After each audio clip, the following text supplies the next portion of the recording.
前象，即其彼偶反类之象者，兼有夫与干之意，即有类与干之情，则其为象，必同于干之物，如天也复也之类。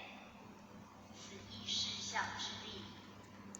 有不义者，也又如干之卦辞原想力争，其六爻之辞各异，而皆有其物与事以象之，则各卦中独有干之辞，即其爻之辞。